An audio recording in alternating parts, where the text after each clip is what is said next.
Olá, meu irmão, minha irmã. Mais uma vez está começando o programa Voz da Igreja. Obrigado por estar conosco mais uma vez, neste horário, neste canal.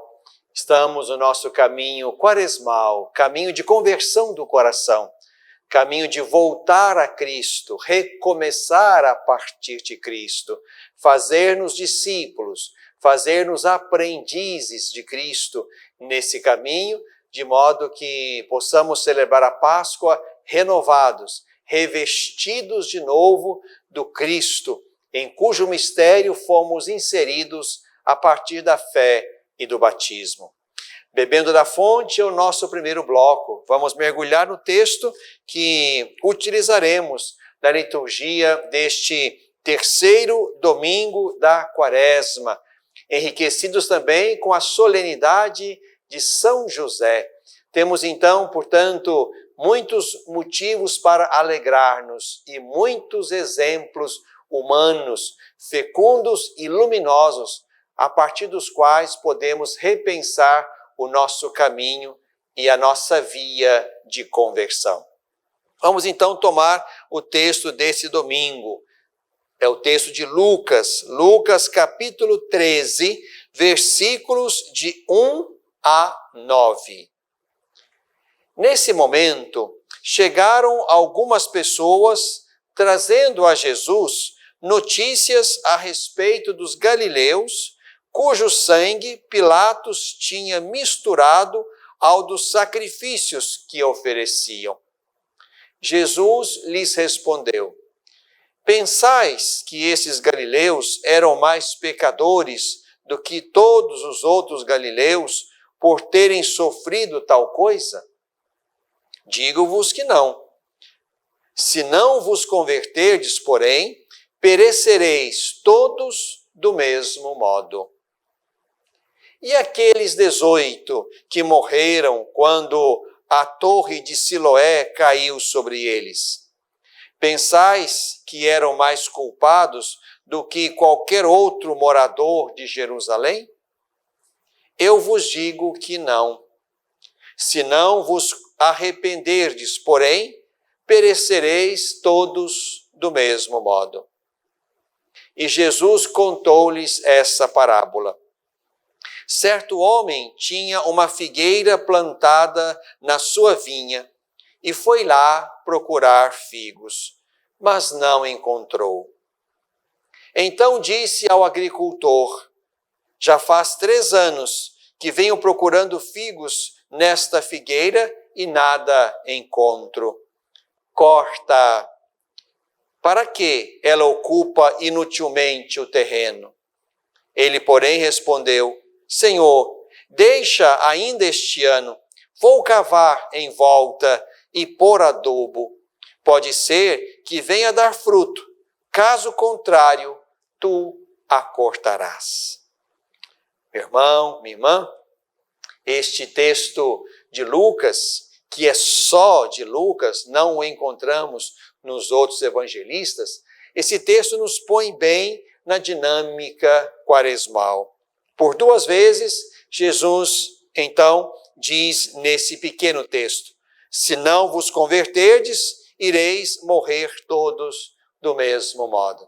Estamos aqui, mais uma vez, diante desse apelo fundamental e permanente da Quaresma.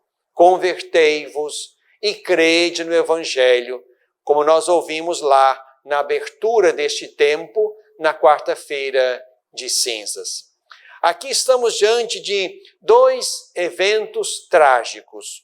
Um trazido por algumas pessoas, diz o texto.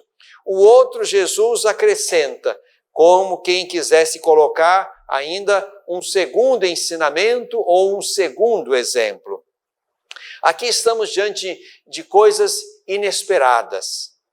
Pilatos havia mandado massacrar alguns galileus que ofereciam sacrifícios lá no templo, misturando o sangue desses galileus com o sangue dos sacrifícios. Aqui estamos diante de alguma coisa bruta, absurda, intolerável. Pensais que esses galileus eram mais pecadores do que os outros para terem sofrido assim? Para terem morrido desse modo? E Jesus mesmo responde, não. Exatamente para convidar a eles e a nós a dinâmica da conversão que não pode ser retardada. Jesus põe, portanto, o outro fato trágico, doído, sofrido, que é o fato de 18 pessoas que morreram quando a torre de Siloé caiu sobre elas. Também, diz Jesus, elas não eram mais culpadas do que os outros moradores, porque a torre caiu sobre elas. Mas, de novo, Jesus insiste para a necessidade da conversão. Se não vos converterdes, ireis morrer todos do mesmo modo. Com isso, meu irmão, minha irmã, nesses dois eventos trágicos, Jesus nos põe diante da possibilidade da morte. Morte que pode vir por 1000 motivos ou por 1000 causas. Seja uma morte que vem fruto de uma violência colocada sobre nós, como os galileus que foram massacrados no templo, ou a morte que vem por um acidente, por um infortúnio, ou por qualquer outra situação em que, estando ali, naquele lugar, naquela hora, também foi engolido pela morte o que estava ali naquele momento e naquela ocasião. Aqui estamos diante, portanto, da morte que nos ronda o tempo todo. Ou morte que alguém imputa sobre nós, ou as fatalidades próprias do mundo e do tempo. Aqui, portanto, o que Jesus quer não é tanto fazer um julgamento acerca da atitude bizarra e absurda de Pilatos, ou questionar a natureza ou a situação que fez cair a torre, mas mostrar que a morte nos ronda sempre. E isso implica, portanto, numa pressa da conversão. Não dá para esperar, não dá para deixar para depois. Os frutos precisam vir neste tempo. Pode ser que a nossa árvore seja cortada, como Jesus usa da parábola, porque não produzimos frutos esperados. A parábola ajuda a entender que não se pode esperar tanto mais. Não se pode deixar para ontem. Não se pode adiar aquilo que nos é fundamental. Converter-nos. Converter-nos para que a morte, quando nos encontrar, por qualquer motivo, causada pela maldade de alguém, o resultado dos infortúnios e das situações incontroláveis da natureza ou da história, ali tenhamos tombado sem ter feito ainda a conversão de que precisávamos para colocar-nos no caminho de Jesus. É importante, então, que nós entendamos que o apelo desta liturgia é o apelo à conversão. A não adiar este processo, que não é, digamos, um processo para agradar a Deus, mas é um processo para construir a nossa própria vida. Converter-nos significa avançar na direção da plenitude do nosso ser, deixando para trás o que nos estraga, o que nos humilha, o que nos desfigura, o que nos rouba a imagem e a semelhança de Deus. Converter-nos significa avançar para a medida justa do nosso ser, da nossa humanidade, da nossa existência. Não esperemos, portanto, que também nós nos coloquemos diante da morte sem termos feito um caminho. Nos textos que estão ao redor desse texto que lemos, sobretudo antes, nos encontramos com Jesus falando da hora derradeira, das surpresas da vida, uma delas certamente a morte. Na metade do capítulo 12, que é o capítulo anterior, Jesus fala da necessidade de prontidão, ficai cingidos em prontidão, com lâmpadas acesas, porque não sabemos quando, de fato, vai voltar o Senhor. É preciso estar vigilante, é preciso ser servo fiel e prudente que espera o seu Senhor voltar. Esse discurso, essa palavra de Jesus nos põe dentro, portanto, do contexto da vigilância, do contexto da conversão, do contexto de, como lembra São Paulo na primeira carta aos Coríntios, que também vamos ler neste domingo, é preciso, de fato, estarmos atentos para que, estando de pé, não caiamos. Quem julga estar de pé, tome cuidado para não cair, diz Paulo. Portanto, meu irmão, minha irmã, vamos adiante. A morte nos ronda de muitas formas. Vivemos a experiência trágica, dramática da pandemia. Vemos hoje a experiência absurda da guerra. Vemos hoje também a experiência da violência urbana, a experiência da violência no trânsito, a violência oriunda de muitas formas de desrespeito à vida. A morte nos ronda, digamos, aqueles que estão de fato no caminho certo e fazendo bem, ronda também aqueles que estão na contramão e por isso também sofrem as violências desta opção. A morte nos ronda e é preciso que a disposição do nosso coração esteja positiva e destinada a uma verdadeira transformação da vida. De modo que quando a morte nos atingir, em qualquer momento, em qualquer idade, em qualquer tempo, ali estejamos fazendo de maneira séria e comprometida uma conversão na direção de Cristo, olhando para Ele e querendo reproduzir em nós a humanidade do Filho de Deus. Convertei-vos e crede no Evangelho. Bebemos da fonte.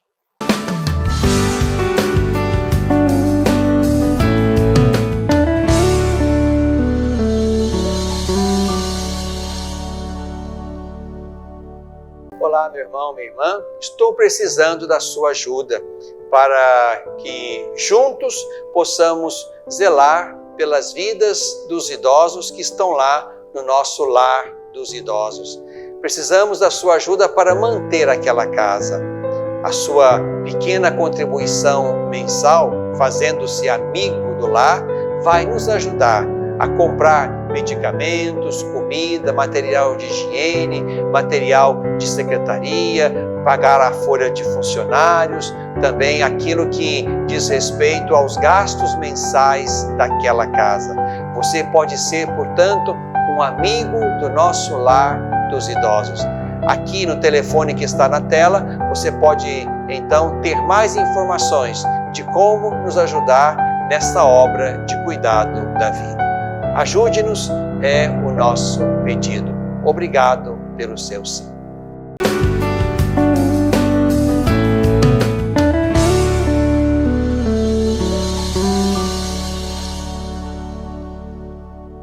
No coração deste tempo, estamos no tempo da Quaresma, tempo de conversão do coração, tempo de apressar o nosso compromisso com Jesus, fazer-nos aprendizes dele, entrarmos na sua escola para avançarmos na direção e na estatura do Mestre. Todo bom discípulo será como o seu Mestre.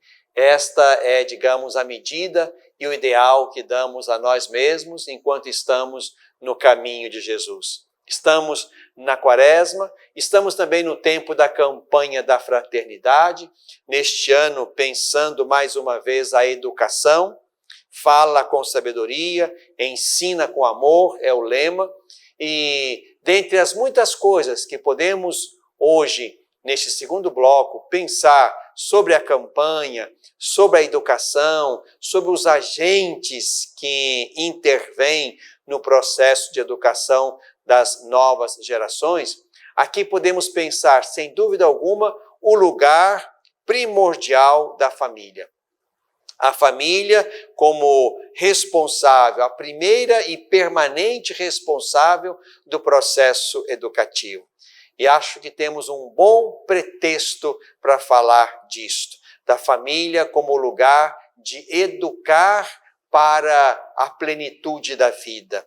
Porque celebrando neste sábado o patriarca São José, aqui nós nos voltamos não só para uma figura masculina e paterna, mas nos voltamos para uma experiência de família. A família de Nazaré, presidida por José, e ali, ao seu lado, e de maneira bonita e bastante intensa, a sua esposa Maria, o seu filho Jesus. Portanto, celebrando o patriarca São José, pensamos mais uma vez na família, na vocação da família, nas necessidades da família, nos direitos da família, nas obrigações da família. Quando o Papa Francisco escreveu há pouco tempo a carta apostólica Patris Corde para celebrar os 150 anos da declaração de São José como padroeiro da Igreja Católica, ali, em certa altura, quando o Papa falava de José como o pai na obediência, o Papa Francisco escreveu assim: em sua função de chefe de família, José ensinou Jesus a ser submisso aos pais. Lemos esta bonita e sadia submissão ali no capítulo 2 de São Lucas. Então, José ensinou a Jesus a ser submisso aos pais, segundo o mandamento de Deus. Um José que tinha consciência dessa sua missão paterna e religiosa, também incute em Jesus, o seu filho, esta sadia submissão. Ao longo da vida oculta em Nazaré, continua o Papa, na escola de José, Jesus aprendeu a fazer a vontade do Pai. Ali, na escola de José e também na escola de Maria, Jesus aprendeu a fazer a vontade do Pai, a descobrir-se cada vez mais com consciência e firmeza que ele era o Filho de Deus, o Filho do Altíssimo, mas sem dúvida alguma, a presença de José e Maria, como pais educadores na fé, educadores no caminho da vida, José e Maria foram determinantes na capacidade e no progresso que Jesus fez em sabedoria, estatura e graça, descobrindo a sua própria identidade e tomando-a com seriedade no caminho, descobrindo quem era, para que viera e dando-se inteiramente a este desígnio de salvação do Pai para com ele, Jesus, o seu Filho. Portanto, o Papa sinaliza que José também, no seu jeito de ser, de trabalhar, de rezar, de ser homem, José também foi um digno mestre para o seu filho Jesus, a ponto de Jesus ser conhecido como o carpinteiro ou como o filho de carpinteiro. Por isso é importante que nós hoje também, dentro desse contexto que nos coloca diante da educação como um processo integral, que precisa atender e responder e preencher todas as dimensões do ser humano, não apenas algumas, não apenas a razão, mas todas as dimensões que compõem o ser, também a dimensão religiosa, espiritual, transcendental. Isso também tem que ser cuidado dentro de um processo de formação integral da pessoa. Aqui, no texto base da campanha da fraternidade, queria destacar 3 números que são importantíssimos e que dão força à família para que esta família possa, de fato, buscar instituições de ensino que sejam como que continuadoras da tarefa de educação inicial e sejam, portanto, colaboradores, essas instituições de ensino sejam colaboradoras na tarefa da família de educar para a plenitude da vida. O número 179 diz assim: a família é o lugar privilegiado para crescer em sabedoria, idade e graça. Por isso se diz que a família é escola de virtudes. É lá na família que a criança começa a despertar-se para as pequenas e preciosas regras, necessidades e dimensões. É ali na família que se criam os primeiros vínculos, os primeiros hábitos de convivência, as primeiras regras, as primeiras orações, a primeira capacidade de dividir o espaço, de se comprometer com pequenas tarefas que ajudam a dar vida e responsabilidade àquele espaço doméstico. Portanto, a família é escola de virtudes e isto nós não podemos jamais esquecer. Mas se a família tem, o texto vai dizer isso, né? O dever de educar os seus filhos para a plenitude, a família também tem o direito de achar as pessoas, as instituições que vão ajudá-la dentro, digamos, do horizonte e da perspectiva humana que esta família quer para o seu membro que está ali no seio doméstico e agora confiado a uma instituição, seja escolar, seja a própria comunidade religiosa onde será inserida ou em qualquer outro ambiente formativo. O número 183 é também precioso. Do dever nasce o direito. À família cabe o dever de educar. Por essa razão, ela tem o direito de escolher a educação que dará a seus filhos e quais colaboradores associará neste processo, considerando os valores que são para ela importantes. Eu vou trazer para junto de mim e para junto dos meus filhos aqueles que, na minha compreensão séria e sadia de vida, de família, de história, de ser humano, vão poder ajudar-me, como pai e mãe, a construir o meu filho na medida em que esse filho vai crescendo cada vez mais, como Jesus, em sabedoria, estatura e graça diante do mundo e diante de Deus. Por isso é importante que esse direito seja resguardado. A família pode e deve trazer para perto de si ou colocar os seus filhos aqueles colaboradores, sobretudo os institutos, os organismos, os estabelecimentos de ensino, onde verdadeiramente os seus filhos serão cuidados segundo valores que duram, segundo os valores da fé cristã. Isto é um direito, isto é um dever das famílias que levam seriamente, como José e Maria, a formação integral, também religiosa, dos seus filhos. É por isso que nós temos que, de fato, nos empenhar para que esse direito de educar na escola os nossos filhos, meninos e meninas, para a plenitude dos valores, e esses valores precisam beber dos valores cristãos, isto aqui precisa ser garantido em qualquer lugar, em qualquer escola. De modo que a cada criança se resguardem as condições para que seja educada com profundidade e seriedade. O número 188. É importante que haja diversidade de ofertas, entre as quais a educação cristã. De forma que, servindo-se de seus direitos, as famílias cristãs possam escolher instituições e processos educativos que estejam de acordo com os seus princípios e crenças.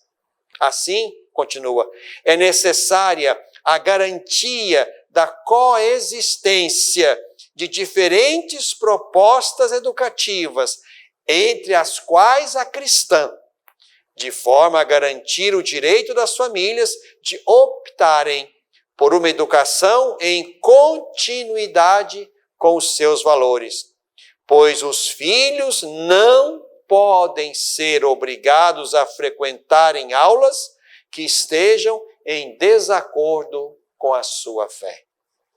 Olhem a beleza e a seriedade desta afirmação. Por isso, você, papai, mamãe, que está olhando o seu filho de maneira responsável, de maneira séria, é preciso, então, de fato, participar dos processos que definem programas pedagógicos. É importante que estejam presentes na escola onde o seu filho estuda, de modo que nada ali fique alheio ao seu conhecimento, e assim você possa, de fato, garantir e, ao mesmo tempo, exigir que também ali, naquela escola, mesmo pública, possa haver, por exemplo, um ensino religioso sério, capaz de educar também esta dimensão do seu filho, que é a abertura para o alto e para a transcendência. Vamos juntos.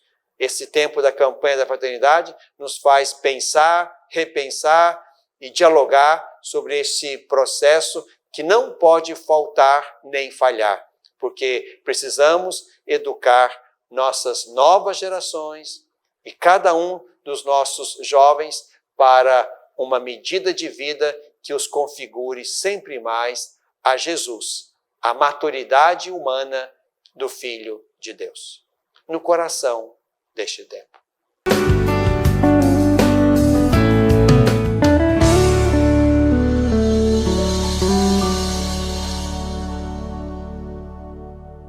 Às vezes, tudo que uma criança precisa para superar uma tempestade em sua vida familiar é encontrar um lar provisório. Uma família que a acolha por um tempo, enquanto sua própria família se reestrutura para recebê-la de novo. Essa é a proposta do Serviço Família Acolhedora. Transformar as dificuldades de hoje em possibilidades de futuro. Serviço Família Acolhedora. A tempestade passa, a vida continua. Participe e faça a diferença. Olá, meu irmão, minha irmã. Estou precisando da sua ajuda para que juntos possamos zelar pelas vidas dos idosos que estão lá no nosso lar dos idosos. Precisamos da sua ajuda para manter aquela casa. A sua pequena contribuição mensal, fazendo-se amigo do lar, vai nos ajudar a comprar medicamentos, comida, material de higiene, material de secretaria, pagar a folha de funcionários, também aquilo que diz respeito aos gastos mensais daquela casa. Você pode ser, portanto, um amigo do nosso lar dos idosos.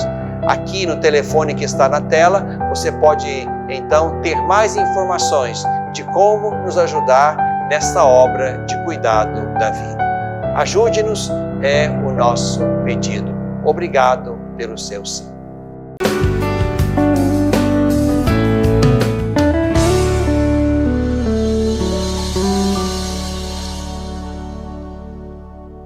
Na tradição da Igreja, nesse tempo de Quaresma, somos chamados também à solidariedade. No domingo de Ramos e da Paixão, fazemos a coleta da solidariedade. Tudo aquilo que arrecadamos em cada comunidade, capela, matriz, catedral, tudo isso é enviado para a diocese.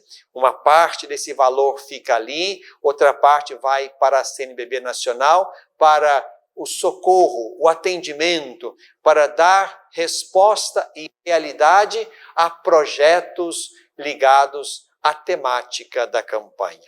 Quero então dizer a você, meu irmão, minha irmã, sobretudo a você que mora aqui na nossa diocese de Divinópolis, mas onde quer que você esteja, também aí haverá uma coleta e haverá projetos atendidos com os valores oriundos desta coleta.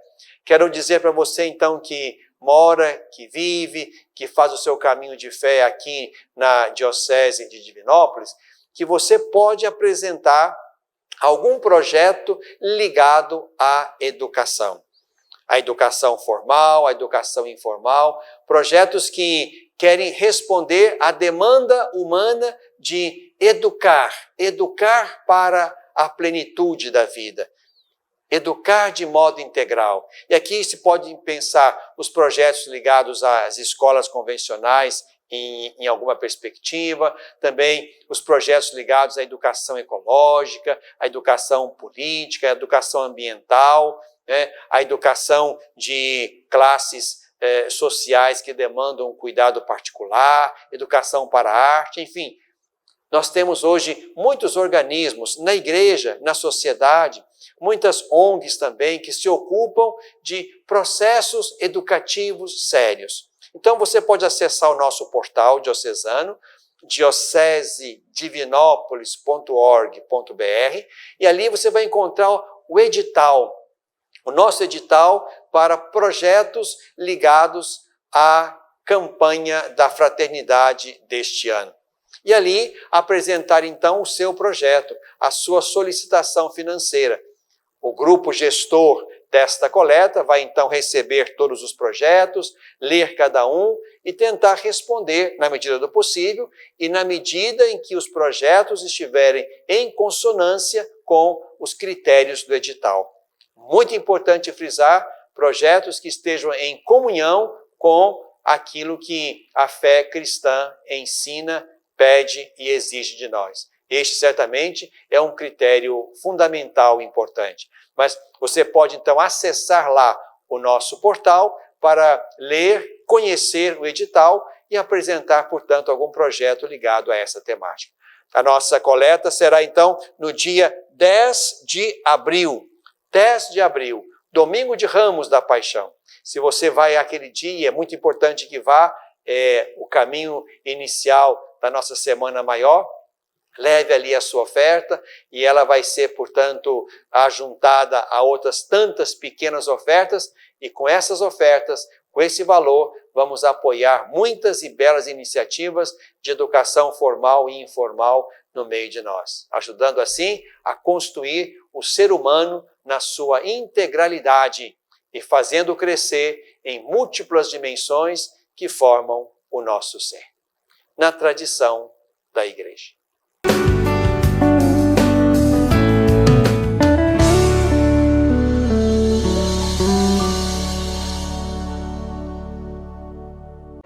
Educar para a vida.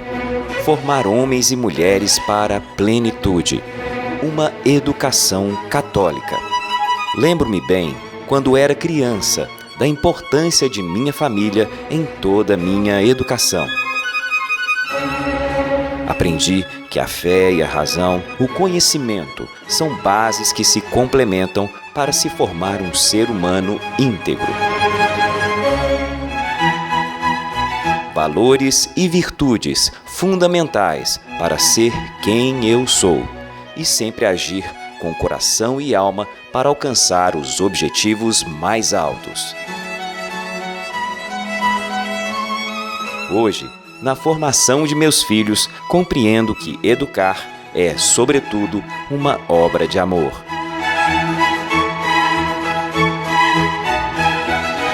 Colégio Magnífica. Educar para a plenitude. Pré-matrículas abertas.